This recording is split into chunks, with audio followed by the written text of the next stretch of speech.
আজকে আপনাদের শোনাবো অনিন্দিতা মিত্রের লেখা গল্প উত্তরণ। তিতির মুগ্ধ নয়নে তাকিয়েছিল দিগন্ত বিস্তৃত নীল সবুজ রং মেশানো জলরাশির দিকে। শুভ্র ফেনার মুকুট পরে ছোট বড় ঢেউগুলো আশ্রে পড়ছিল বালুকা ভূমিতে। তিতির যতবারই পেছনে সরে বসছিল, নোনা জল ততবারই তার পা দুটো ঠিক ভিজিয়ে দিয়ে ফিরে যাচ্ছিল। এ যেন এক অদ্ভুত খেলা। অর্ক নিপুণ দক্ষতায় সমুদ্রের বড় বড় ঢেউগুলোকে পাশ কাটিয়ে ভেসে উঠছিল। কিছুতেই নোনা জলকে সে মাথা ভেজাতে দেবে না, এও একটা খেলা। অর্ক তিতিরকে অনেকবার বলেও সমুদ্রে নামাতে পারেনি, তাই মাঝে মাঝে হাঁক দিচ্ছে, ও মা, একবার এসে দেখো কি ভালো লাগছে। না বাবু, আমি এখানেই ঠিক আছি, হাত নাড়ে তিতির। এবছরই 18তে পড়েছে ছেলে। জন্মের পর থেকে বাবাকে দেখেনি সে। মা দাদুর স্নেহেই বড় হয়েছে। অর্ক ইদানিং বড্ড চুপচাপ হয়ে গেছে, বুঝতে দিতে চায় না কাউকে। কিন্তু তিতির ঠিক বোঝে একটা আইডেন্টিটি ক্রাইসিসে ভুগছে ছেলে। বয়ঃসন্ধির এই সময়টা বড় মারাত্মক। নিজের ছেলেকেই আজকাল কেমন অচেনা মনে হয়। পুরীতে আসার পর ছেলেকে এমন উচ্ছ্বসিত দেখে মনে মনে ভীষণ স্বস্তি বোধ করছিল তিতির। একঘেয়ে জীবন থেকে ঠান্ডা বাতাসের মতো একটু মুক্তির ছোঁয়া। বেলা বাড়ার সাথে সাথে রোদের তাপও পাল্লা দিয়ে বাড়ছে। অর্ক, এবার উঠে আয়, বিকেলে আবার আসবো। আর একটু মা, আসছি। তিতির ছেলেকে ভালো করে দেখছিল। একেবারে অজয়ের কার্বন কপি। মাঝে মাঝে নিজেই জ্বলে ওঠে তিতির। তার চেহারার সাথে বিন্দুমাত্র মিল নেই ছেলের। কথাবার্তা, চালচলন সবটাই বাপের মতো। ফর্সা সুঠাম চেহারা, ওতে উজ্জ্বল বড় বড় দুটো চোখ, এমনকি গালের পাশে গাঢ় লাল রঙের তিলটা পর্যন্ত হুবহু এক। ছেলে ছাড়া কিছুই বোঝে না তিতির। কিন্তু সেই ছেলেকে নিয়েও মাঝে মাঝে সংশয় হয়। অশনি সংকেতের মতো মনে হয় সব এক, সব সব যদি চরিত্রটাও এক হয়। আবার নিজেকে সান্ত্বনা দেয় এই ভেবে, তা কি করে হয়? অর্কর জীবনের পুরোটাই একা হাতে গড়ে তুলেছে সে। অজয়ের ছায়াটাও পড়তে দেয়নি। ও মা, এত কি ভাবছ? গামছাটা দাও, ভীষণ ইচিং হচ্ছে। উফ! গামছাটা এগিয়ে দিয়ে তিতির উঠে পড়ে। তারপর ছেলের হাতটা আলগোছে ধরে পা বাড়ায়। অর্ক এক হাতে গা চুলকোতে চুলকোতে ফিচেল হাসি হাসে। ও মা, হাতটা ছাড়ো, লোকে আমাদের গার্লফ্রেন্ড বয়ফ্রেন্ড ভাববে। তোমাকে তো কোনো অ্যাঙ্গেল থেকেই আমার মা মনে হয় না। তিতিরের 22 বছর বয়সেই বিয়ে হয়ে গিয়েছিল। তারপর ছেলে হলো। এখন তার বয়স 40 পেরিয়েছে। কিন্তু তাকে দেখে বয়স বোঝার উপায় নেই। তবে রে ফাজিল ছেলে, গার্লফ্রেন্ড বয়ফ্রেন্ড। ততক্ষণে মায়ের হাত ছাড়িয়ে গরম বালির উপর দিয়ে দৌড়াচ্ছে অর্ক, আর পেছনে ছুটছে তিতির। অজয় রীতিমতো চমকে উঠল তিতিরকে দেখে। ঠিক তিতির পাখির মতোই ছুটছে একটি ছেলের পেছনে। হ্যাঁ, কোনো সন্দেহের অবকাশ নেই, ও তিতির। আর ছেলেটা কি অদ্ভুত! নিজের ছেলেবেলার মুখটা যেন কেটে বসানো ছেলেটির মুখে। অবিকল এক, অবিশ্বাস্য হলেও সত্যি। তবে তিতিরের গর্ভে তার সন্তান ছিল?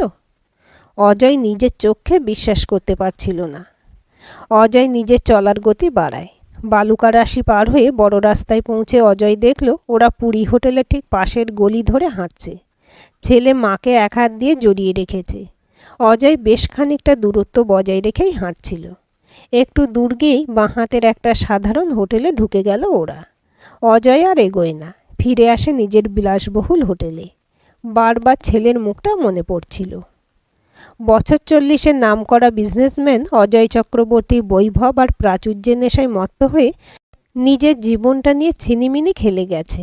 কোনো সম্পর্কেই নিজেকে বাঁধতে চাইতো না অজয়। খোলামেলা বাঁধনহারা উদ্দাম জীবনযাপনে বিশ্বাসী ছিল সে।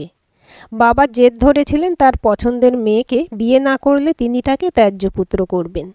তাই এক প্রকার বাধ্য হয়েই তিতিরকে বিয়ে করতে রাজি হয়েছিল অজয়। অতি সাদামাটা চেহারার শ্যামবর্ণের মেয়েটা বিন্দুমাত্র আকর্ষণ করতে পারেনি অজয়কে। সে ভেবেছিল ঘরের এক কোণে পড়ে থাকবে, থাকুক, তাতে বাবা যদি শান্ত থাকে। বাবা হঠাৎ মারা গেলেন, আর মেয়েটাও কোনো অভিযোগ না করেই বেরিয়ে গেল। ব্যাস, অজয় তখন সম্পূর্ণ স্বাধীন। তার ইচ্ছে মতো বেহিসেবি জীবনযাপন।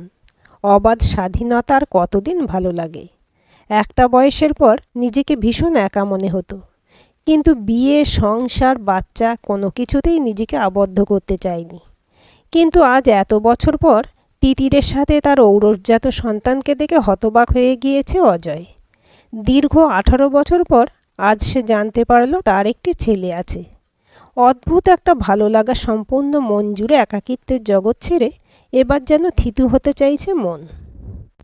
দরজার বেলটা বেজে উঠতে অজয়ের খেয়াল হলো বোস একটা মেয়ে পাঠাবে বলেছিল, কিন্তু এখন আর ওইসব টানছে না।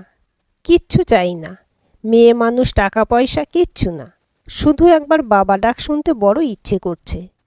দরজা খুলে অজয় কয়েকটা কর করে নোট বার করে মেয়েটির হাতে দিয়ে অস্পষ্ট স্বরে বলল, লিভ মি অ্যালোন। চড়া মেকআপ আর স্বল্পবাস পরিহিতা বিদেশিনী কিছুটা বিস্মিত হয়ে বলল, but sir, mister Bose told me that. আহা, বলছি না যাও। দরজাটা মুখের উপর বন্ধ করে দিল অজয়। বহু পুরনো বন্ধু নির্মাল্য বোস তার অর্থ সাহায্যে বিপুল ভোটে জয়ী হয়েছে। তারই ছোট্ট একটা ট্রিট ছিল এটা। অজয়ের নারী দেহের প্রতি দুর্বলতা তার অজানা ছিল না। স্বভাবতই বন্ধু পুরীতে আছে জেনে কিছুটা ঋণ শোধ করতে চেয়েছিল। অজয়ও আপ্লুত হয়েছিল ভীষণভাবে। সকাল থেকে মনটা বেশ ফুরফুরে ছিল, কিন্তু এখন যেন আর কিছুই চাই না। শুধু একবার ছেলেকে বুকে আঁকড়ে ধরতে পারলে। যে করেই হোক ছেলেকে নিজের কাছে আনতে হবে। বিজনেসে সব কিছু ছেলেকে বুঝিয়ে দিয়ে এবার একটা সুখী সংসার করতে বড় স্বাদ হচ্ছে। দাদু দেখো, মা আজ সমুদ্রে নামলো না। সত্যি, সমুদ্রে ঘুরতে এসে কেউ স্নান করে না এমন হয়? এত ভীতু কেন তোমার মেয়েটা? মাকে মেয়েটা বলিস হতচ্ছাড়া? নির্লজ্জ, কান টেনে ছিঁড়ে দেব। আর ভয়? তিতির মিত্র কাউকে ভয় পায় না। ইস, বড় এলোরে আমার বীরাঙ্গনা তিতির মিত্র। মুখ বাঁকাই অর্ক। তুই আমার নাম ধরিস, সাহস তো কম না তোর। দেখেছো বাবা? সৌমেন এবার কপট রাগ দেখায়। তোরা এবার থামবি? মা ছেলে না ভাই বোন বোঝা মুশকিল, লেগেই আছে দুটোতে। অর্ক মাকে জিভ দেখিয়ে টুক করে বাথরুমে ঢুকে পড়ে। বাবা, আমি একটু নিচ থেকে আসছি। ভোটার আইডিটা ম্যানেজার জেরক্স করে পাঠিয়ে দেবে বলেছিল, এখনও এলো না, দেখে আসি। কথা বলতেই দুর্দার বেরিয়ে যায় তিতির। অজান্তেই একটা দীর্ঘশ্বাস বেরিয়ে আসে সৌমেনের। তার এই একটাই মেয়ে, খুব আদর করে নাম রেখেছিল ওর মা তিতির। তিতিরের যখন মাত্র 12 বছর বয়স, তখন হঠাৎ ওর মা মারা যায়। তারপর থেকে একাই কোলে পিঠে করে মানুষ করেছেন তিতিরকে। ছোটবেলার বন্ধু পরিমল তিতিরকে দেখেই জেদ ধরে বসলো তাকেই ছেলের বউ করবে। অত বড় বাড়ির বউ হবে তার মেয়ে, এই ভাবনাতেই বিভোর ছিলেন তিনি। বন্ধুর উপর অগাধ বিশ্বাস ছিল, তাই ছেলে সম্পর্কে কোনো খোঁজই নেননি তিনি। জীবনের এই মারাত্মক ভুল সিদ্ধান্ত তার মেয়ের জীবনটা ছারখার করে দিল। এর জন্য আজ পর্যন্ত নিজেকে ক্ষমা করতে পারেননি। চোখটা ঝাপসা হয়ে এসেছিল। নাতির ডাকে তড়িৎ গতিতে চোখটা মুছে নিলেন। দাদু, কাল জগন্নাথ মন্দিরে মাকে নিয়ে যেও। আমি সকালে একবার বাইরে থেকে দেখে এসেছি। কাল আর যাব না। ম্যানেজার একটা পান্ডা ঠিক করে দিয়েছে। কাল সকাল সকাল তোমাদের নিয়ে গিয়ে পুজো করিয়ে দেবে। সৌমেন নাতির দিকে তাকাচ্ছিলেন না, পাছে ধরা পড়ে যান। পেপার দিয়ে মুখ আড়াল করে সংক্ষেপে বললেন, ঠিক আছে। অর্ক চুল আঁচড়াতে আঁচড়াতেই আর চোখে দেখছিল দাদুকে। তুমি কাঁদছিলে দাদু? না না, চোখে কি একটা পড়ল যে। তোমাদের দুজনের ডায়লগ একই হয় কেন বলতে পারো? মৃদু ভৎসনা করে অর্ককে, তারপর অসীম মমতায় জড়িয়ে ধরে বৃদ্ধ দাদুকে। আমি তো আছি তোমাদের জন্য। কাঁপা হাতে অর্ককে আঁকড়ে ধরেন সৌমেনবাবু। অর্ক মাকে বা দাদুকে কখনো বুঝতে দেয় না তার মনের কষ্টের কথা। বাবার অভাব মা বা দাদু বুঝতে না দিলেও কোথাও যেন একটা শূন্যতা কাজ করে। মনের একেবারে গোপন কুঠুরিতে সমস্ত কষ্ট যন্ত্রণাকে বন্ধ করে রেখেছে সে। মাঝে মাঝে সবার অলক্ষ্যে মন খুলে কেঁদে নেয়, তারপর আবার হাসি মুখে দাঁড়ায় মা দাদুর সামনে। পুজো দিয়ে ফিরে এসে রুমে ছেলেকে দেখতে না পেয়ে তিতিরের মাথাটা গরম হয়ে ওঠে। দেখেছো বাবা, এত করে বললাম, তবু আমাদের সাথে গেল না ছেলে। আর ঘরেও নেই। সে কোথায় ঘুরে বেড়াচ্ছে কে জানে। কোথায় আর যাবে, আছে কাছে পিঠেই। তিতিরের মুখে চিন্তার রেখা ফুটে ওঠে। নাকি একা একাই স্নান করতে চলে গেল? না না, তুই নিষেধ করেছিস যখন একা স্নানে যাবে না। বিচে গেছে বুঝি? এত চিন্তা করিস না, একবার ফোন করে দেখ। তিতির ফোন করার আগেই ফোনটা বেজে ওঠে। অপর প্রান্তে উদ্বিগ্ন কণ্ঠস্বর। মা, এখনই একবার হোটেল হেরিটেজে চলে এসো দাদুকে নিয়ে। কেন, কি হয়েছে বাবু? প্রায় চেঁচিয়ে ওঠে তিতির। মিস্টার চক্রবর্তী, মানে বাবা পড়ে গিয়ে মাথা ফেটে। তিতিরের মুখ থেকে যেন কেউ রক্ত শুষে নিয়েছে। বাবা? মাথার ভেতরটা শূন্য মনে হচ্ছিল। কি হয়েছে তিতির? অমন করছিস কেন? কি বলল অর্ক? খাটের উপর ধপ করে বসে পড়ল তিতির। রক্তশূন্য মুখে অস্পষ্ট স্বরে বলল, অজয়ের সাথে আছে অর্ক। বিস্ময়ে হতবাক সৌমেন। এখানে অজয়? অর্ক তাকে কি করে চিনল? কোথায় ওরা? তিতির স্থান কাল পাত্র সব যেন ভুলে গেছে উদ্ভ্রান্তের মতো বলল, ওই লোকটাকে তোমার নাতি বাবা বলে সম্বোধন করল। তুমি দেখো বাবা, আমার অর্ককে এবার ঠিক আমার কাছ থেকে কেড়ে নিয়ে যাবে। সৌমেন মেয়ের মাথাটা বুকে চেপে ধরেন। শান্ত হ মা, কেউ তোর ছেলেকে নিতে পারবে না। তিতিরের চোখের সামনে অতীতের স্মৃতিগুলো ভেসে উঠছিল। মাহারা তিতিরের বড় কোনো স্বপ্ন ছিল না, বাবাকে ঘিরেই ছিল তার জগৎ। তাই বাবা যখন তার বন্ধুর ছেলে অজয়ের সাথে বিয়ের কথা বলেন, তিতির দ্বিরুক্তি না করে রাজি হয়ে গিয়েছিল। তিতির অপরূপ সুন্দরী নয়, কিন্তু উজ্জ্বল শ্যামবর্ণ মুখটি বড় মায়াবী। অতি আধুনিক গৌরবর্ণ অজয়ের পাশে সে বড় বেমানান। কিন্তু তবু তাকে ছেলের বউ হিসেবে কেন বাছলেন তা জানা ছিল না তিতিরের। বিয়ের দিন রাতে তিতিরকে ভালো করে না দেখে, একটি বাক্যও খরচ না করে যখন মদ্যপ অজয় তার শরীরটাকে পিষছিল, তখনই তিতিরের সব স্বপ্ন আশা নিমেষে ধূলিসাৎ হয়ে গিয়েছিল। বাসর রাতে নিজের স্বামীর হাতে ধর্ষিত হতে হয়েছিল তাকে। পরদিন বিছানা থেকে উঠবার মতো অবস্থায় ছিল না তিতির। শ্বশুরমশাই তিতিরের অবস্থা দেখে কেঁদে ফেলেছিলেন। বিশাল বাড়িতে তিতিরের কোনো কাজ ছিল না। সে শুধু সাজানো শোকেজে একটা পুতুল মাত্র। অজয় নিজের বহু নারী সংসর্গের কথা অকপটে তিতিরকে বলেছিল। তারপর এও বলেছিল, খাওয়া পড়া, টাকা পয়সা, গয়নাগাটি কোনো কিছুরই অভাব হবে না। শুধু তাকে যেন কোনোভাবেই বাঁধার চেষ্টা না করে তিতির। শ্বশুরমশাই ভীষণ ভালোবাসতেন, সবসময় আগলে রাখার চেষ্টা করতেন।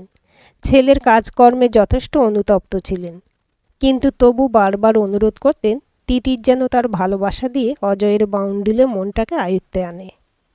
তিতির অবাক হয়ে শুধু ভাবত, একটা মানুষ সব জেনে শুনে কেন নিজের কুলাঙ্গার ছেলের সাথে বাল্যবন্ধুর মেয়েকে বিয়ে দিল। বিয়ের 1 মাসের মাথায় তিনি হার্ট অ্যাটাকে মারা গেলেন। হয়তো কৃতকর্মের বোঝা বহন করতে পারেননি। চাকর বাকর পরিবেষ্টিত বিশাল বাড়িতে তিতিরের কোনো অভাব ছিল না, কিন্তু স্বামীর দেখা পাওয়া ছিল মুশকিল। বিজনেস মিটিং, ট্যুর এসব করে যেটুকু সময় অবশিষ্ট থাকতো, মদের বোতলে ডুবে থাকতো সে। আর শারীরিক চাহিদা জাগলেই তিতিরের শরীরটাকে নির্মমভাবে ভোগ করত।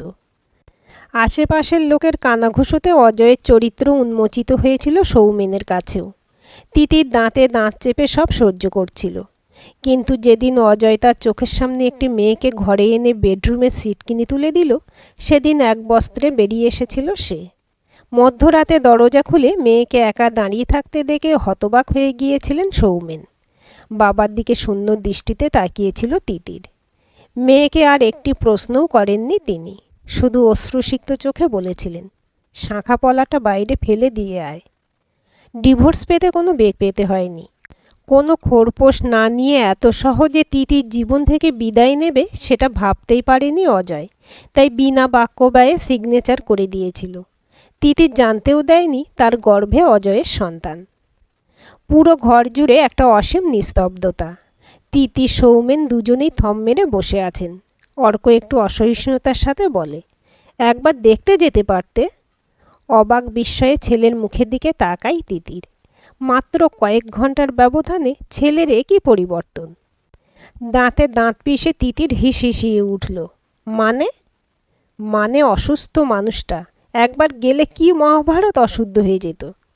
তীব্র রাগে ফেটে পড়ে অর্ক। ভ্রুযুগল কোঁচকে ওঠে তিতিরের। অসহ্য রাগে চিৎকার করে ওঠে, কে কোথায় অসুস্থ হয়ে পড়ল তার জন্য আমাকে তোমার কথা মতো ছুটে যেতে হবে? কে মানে কি মা? বাবা অসুস্থ। কি ভেবেছিলে সারাটা জীবন আমাকে অন্ধকারে রাখবে? বাবা উচ্চারণে কি অসীম মমতা মেশানো। তিতির কি ভুল শুনছে? ভেতরটা রাগে অভিমানে জ্বলে উঠল। কে বাবা? কার বাবা? আর কত নাটক করবে মা? উনি আমার বাবা। ছোট থেকে তুমি আর দাদু বলে এসেছো আমার জন্মের আগেই আমার বাবা মারা গেছে। বাবার একটা ছবি পর্যন্ত ঘরে নেই। ছোট থেকে প্রতিটা মুহূর্ত বুকের ভেতর একটা কষ্ট নিয়ে বড় হয়েছি। সবার বাবা আছে, আমার বাবা নেই। তুমি জানো মা কতটা কষ্ট হতো যখন দেখতাম অন্যদের বাবা তাদের সব আবদার পূরণ করছে, কিন্তু কখনো প্রকাশ করিনি পাছে তুমি কষ্ট পাও। তুমি মিথ্যেবাদী, প্রতি মুহূর্তে মিথ্যে বলে গেছো। আমি নিজের চোখে বিশ্বাস করতে পারছিলাম না। আমার সামনে আমার বাবা বিশাল কোম্পানির মালিক, প্রচুর টাকা, কলকাতায় তার কত বড় বাড়ি। আর তুমি আমাকে কিছু জানতে দাওনি। দিনের পর দিন কষ্ট করে কাটিয়েছি। সামান্য টাকার অভাবে জয়েন্টে পাশ করেও ডাক্তারি পড়তে পারলাম না। অর্কের ঘেন্না রাগ মিশ্রিত কথাগুলো তিতিরের বুকটা যেন ফালা ফালা করে দিচ্ছিল। অব্যক্ত একটা কষ্ট বুক ঠেলে উঠে আসছিল। দাদু ভাই, তুই থামবি? ধমকে উঠলেন সৌমেনবাবু। কেন দাদু, থামবো কেন? তোমরা দুজনে কেন এভাবে আমাকে মিথ্যে বললে? কেন কেন? মুখ চোখ লাল হয়ে গিয়েছিল অর্কর। ছোট থেকে সে জেনে এসেছে তার বাবা নেই, কিন্তু বাবা ছিল। মা কেন সত্যিটা এত বছর ধরে লুকিয়ে রেখেছিল? কেন? অনেক প্রশ্ন মনটাকে তোলপাড় করছিল, সাথে তীব্র একটা বিতৃষ্ণা সবার প্রতি। তোর ভালোর জন্যই তোকে সবটা বলা হয়নি। সবটা শুনলে হয়তো তোর ছোটবেলাটা বিষিয়ে যেত দাদুভাই। তিতির তীব্র চোখে তাকিয়েছিল ছেলের দিকে। বাবা, ওকে তুমি কি বোঝাবে? রক্ত তো ওই লম্পট মানুষটারই। অর্ক এবার চেঁচিয়ে ওঠে। লম্পট? তুমি কাকে বলছো মা? ওই মানুষটা আজ অবধি বিয়ে করেনি, শুধুমাত্র তোমার জন্য। তুমি একবারও ওকে জানাওনি যে আমি ওনার ছেলে? আমাদের চেহারার যদি এত মিল না থাকতো তবে হয়তো চিনতেই পারতাম না কেউ কাউকে। তুমি আজীবন আমাদের দূরেই রাখতে। কেন মা, কেন এমন করলে? তিতিরের ভেতর যেন ভাঙচুর হচ্ছিল। নিজের শহর ছেড়ে বাবা মেয়েতে মিলে একটু একটু করে একটা সংসার গড়ে তুলেছিল। বাবার পেনশনের টাকা, তিতিরের গানের টিউশন, এই দুইয়ের উপর ভিত্তি করে অর্ককে তিল তিল করে বড় করে তোলা সব পরিশ্রম কি ব্যর্থ হয়ে গেল? ছেলে আজ বাবার সম্পদ বৈভব দেখে সব ভুলে গেল। দোষটা হয়তো তিতিরের। ছোট থেকেই যদি তার বাবার আসল চেহারাটা ছেলেকে দেখাতো তবে হয়তো এই দিনটা দেখতে হতো না। কিন্তু ওই ছোট্ট শিশুটা বাবার প্রতি প্রবল ঘৃণার মধ্য দিয়ে বড় হতো। তা কি শিশু মনের জন্য ঠিক হতো? এসব ভেবেই তিতির বা সৌমেন কেউ আসল সত্যটা তাকে জানায়নি। ভেবেছিল ছেলের বোঝার বয়স হলে একসময় সব জানাবে। কিন্তু সৌমেনবাবু অর্ককে শক্ত হাতে জড়িয়ে ধরে বললেন, দাদুভাই, একটা মানুষের কাছে একতরফা শুনে বিচারের ভার হাতে তুলে নিতে হয় না। সব ঘটনার পিছনেই কিছু কারণ থাকে। একটু শান্ত হয়ে বস, আজ তোকে সব বলবো। একটা গভীর দীর্ঘশ্বাস বেরিয়ে এলো তিতিরের বুক বেয়ে। থাক বাবা, সব শুনেও ও কতটা বিশ্বাস করবে জানি না। যে আমার তোমার সংগ্রামটা দেখলো না, এতগুলো বছরের ভালোবাসা দেখলো না, তাকে কি বলবে? টাকার আতিশয্য দেখে ওর মাথা ঘুরে গেছে। বাবা অনেক টাকার মালিক, গরিব দাদু আর মা কী বা দিয়েছে এতগুলো বছরে? উঠে দাঁড়ালো তিতির। মায়ের মুখের কথাগুলো তীরের মতোই বিঁধেছিল অর্কের বুকে। মা, আমি সবটা জানতে চাই। I have no intention to hurt you মা, বিলিভ মি, বাট আমি আর নিতে পারছি না। জন্মাবধি জেনে এসেছি আমার বাবা নেই। আজ এত বছর পর হঠাৎ দেখলাম আমার বাবা বেঁচে আছে। একবারও ভেবেছ আমার মনের অবস্থা? ঝরঝর করে কেঁদে ফেলে অর্ক। একটা প্রবল অভিমানে কোনো কথা না বলে অর্কের হাতটা ছাড়িয়ে দরজা দিয়ে বেরিয়ে গেল তিতির। অজয় মাথায় ব্যান্ডেজটার উপর হাত বোলাচ্ছিল। অর্ক তার ছেলে, অর্কের ছোঁয়া আছে এতে। সকালে উঠেই পুরী হোটেলের বাইরে ওঁত পেতে বসেছিল অজয়। একবার না একবার ছেলে এখানে আসবেই। কয়েক ঘন্টার অপেক্ষার পরই অর্ককে আসতে দেখে অজয়। মাথায় প্লান কষাই ছিল, ইচ্ছে করেই পড়ে সজোরে মাথাটা ঠুকে দেয় রেলিংয়ে। আশপাশে তখন অর্ক ছাড়া বিশেষ কেউ ছিল না। স্বভাবতই অর্ক এগিয়ে আসবে জানা ছিল। অর্ক তাকে চিনতেও পারেনি। ডিসপেন্সারিতে নিয়ে গিয়ে সেই ব্যান্ডেজ করিয়ে দেয়। একটু অনুরোধ করতেই হোটেলের রুম অবধিও পৌঁছে দেয়। এক দুটো কথাতেই বোঝা হয়ে গিয়েছিল যে ছেলে তার সম্পর্কে কিছুই জানে না। এরপর খুব সুচারুভাবেই অসীম নাটকীয়তার সাথে ছেলেকে চিনতে পারার পর্ব। ফ্যাক্স করে নিজের ছোটবেলার ছবি, তিতিরের সাথে তার বিয়ের ছবি সকালেই এনে রেখেছিল অজয়। সেগুলো দেখিয়ে আবেগে ভাসিয়ে দিয়েছিল অর্ককে। নিজের ব্যস্ততা আর তার কারণে তার সংসার ভেসে যাওয়ার গল্প শুনিয়ে সন্তর্পণে নিজের জন্য একটা সফট কর্নারও তৈরি করে নেয় অজয়। ছেলেকে ফিরে পেতে এখন মরিয়া সে। এমন নিপুণভাবে গল্প সাজিয়েছে যে তিতিরের কোনো কথাই আর ছেলে বিশ্বাস করবে না। ছেলের সামনে ভালো মানুষের মুখোশটা ধরে রাখতে হবে শুধু। দরজার বেলটা বাজতেই সচকিত হয় অজয়, হয়তো অর্ক। কাম ইন, দরজা খোলাই আছে। দরজাটা খুলে তিতির ঢুকল। তিতিরকে দেখে অজয় একটুও বিস্মিত না হয়ে বলল, এসো তিতির, বসো। তিতির খোলা দরজাটা এক হাতে ধরে দাঁড়িয়েছিল। কি হলো, ভেতরে এসো। তিতিরের চোয়াল শক্ত হলো। এখানেই ঠিক আছি। তুমি কি চাও? ছেলেকে। কোনো রকম ভনিতা না করে স্পষ্ট উচ্চারণ করল অজয়। তিতিরের মুখে ব্যঙ্গের হাসি। ও তোমার ছেলে কে বলল? অজয় দাঁতে দাঁত চেপে কেটে কেটে বলল, তুমি তো জানতেই দাওনি তিতির। কাল যদি তোমাদের একসাথে না দেখতাম তবে জানতেই পারতাম না আমাদের একটা ছেলে আছে। ভেবেছিলে আমি কোনোদিন জানতে পারবো না? জানবার চেষ্টা করেছিলে? তপ্ত দৃষ্টিহানে তিতির। আমি জানতাম না যে তুমি প্রেগনেন্ট। জানলে কি করতে? সত্যি বলো অজয়, আটকাতে আমাকে? স্ত্রীর মর্যাদা দিতে? তোমার অ্যাফেয়ারগুলো বন্ধ হতো? নির্নিমেষ দৃষ্টিতে তাকিয়েছিল অজয়। সামনে যে জ্বলন্ত চোখে প্রশ্নবাণ হেনে চলেছে, সে কি সেই তিতির? এ তো সম্পূর্ণ আলাদা নারী, যার চোখে আজ চোখ রাখতে পারছে না সে। স্ত্রীর মর্যাদা কি দিইনি? তুমি স্বেচ্ছায় ছেড়ে গিয়েছিলে, ফুঁসে ওঠে অজয়। তিতির এবার সামান্য হাসে। দিয়েছিলে? হ্যাঁ, দিয়েছিলে তো। মদ্যপ অবস্থায় আমাকে ধর্ষণ করেছিলে একটা গোটা রাত ধরে। কাঁদছিলাম, যন্ত্রণায় কুঁকড়ে উঠছিলাম, কিন্তু আমার কান্না তোমাকে স্পর্শ করেনি। আসলে সে রাতে আমার মুখটা দেখার সময় হয়নি তোমার। তারপর যখন তোমার মনে হতো আমাকে নির্মমভাবে ভোগ করতে, আর এমন স্ত্রীর মর্যাদা রাতভর দিতে যে পরদিন উঠে দাঁড়াতে পারতাম না। দরজার বাইরে দাঁড়িয়ে থাকা সৌমেনবাবু অর্কের হাত ধরে টান দিয়ে বললেন, দাদু ভাই চল। তিতিরকে ওভাবে উদ্ভ্রান্তের মতো বেরিয়ে আসতে দেখে সৌমেন আর অর্ক ওর পেছন পেছন এসেছিল। ঘরের ভেতর থেকে প্রত্যেকটা কথা স্পষ্ট কানে আসছিল। অর্ক শক্ত হয়ে দাঁড়িয়েছিল, এক চুলও নড়ল না। আজ সবটা তাকে জানতেই হবে। সৌমেন দেওয়ালে ভর দিয়ে দাঁড়ালেন। তিতির হয়তো এই কথাগুলো ছেলেকে সরাসরি কখনোই বলতে পারত না। ভগবান যা করেন মঙ্গলের জন্যই করেন। মনে মনে ইষ্টদেবতাকে স্মরণ করেন সৌমেন। অজয় বা তিতির কেউ বুঝতেও পারছিল না আড়ালে দাঁড়িয়ে ছেলে সব কথা শুনছে।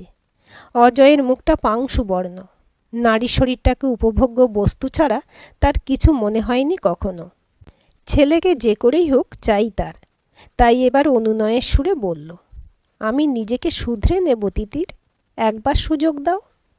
তিতির এবার চিৎকার করে ওঠে, তুমি আমাকে ফিরিয়ে নিতে চাও না অজয়, তুমি ছেলেকে ফিরে পেতে চাও, বংশধর চাও।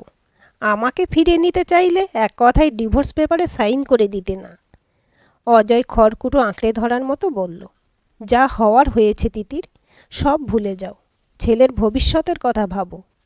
তুমি ওকে একটা সুন্দর জীবন দিতে পারবে না, আমি ওকে সব দেব। পেছন ফিরে আর তাকাতে হবে না ওকে।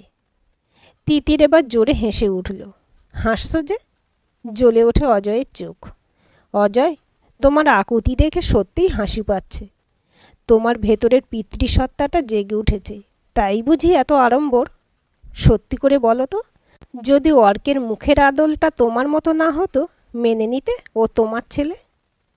বলতে অন্য কারো সন্তান। নিশ্চিত বলতে পারি, আমাদের দেখেও মুখ ফিরিয়ে চলে যেতে। চাবুকের মতো আঘাত করল কথাটা। অজয়ের মুখে সত্যিই কথা সরছিল না। যা বলেছে তিতির সবটাই সত্যি। মুখে বলল, অর্ক আমার সন্তান, এতে তো কোনো সন্দেহ নেই। সুতরাং এত কথা বলে সময় নষ্ট করো না। টাকা ছাড়া জীবন চলে না। আমার কাছে অনেক অনেক টাকা আছে। তোমাকে দেখেই বোঝা যাচ্ছে কি অবস্থায় আছো। ছেলের চোখ মুখ দেখেই বুঝেছি ও কমপ্লিট একটা পরিবার চায়। জেদ করে তো জীবনটা বিধবার মতোই কাটিয়ে দিলে। এবার না হয়। আমি জানতাম তুমি চরিত্রহীন লম্পট একটা মানুষ, কিন্তু এত নীচ জানতাম না। তোমার মতো স্বামীর সংসার করবার চেয়ে এভাবে থাকা অনেক ভালো। ছেলেকে পাওয়ার জন্য মিথ্যে বুঝিয়েছ ওকে।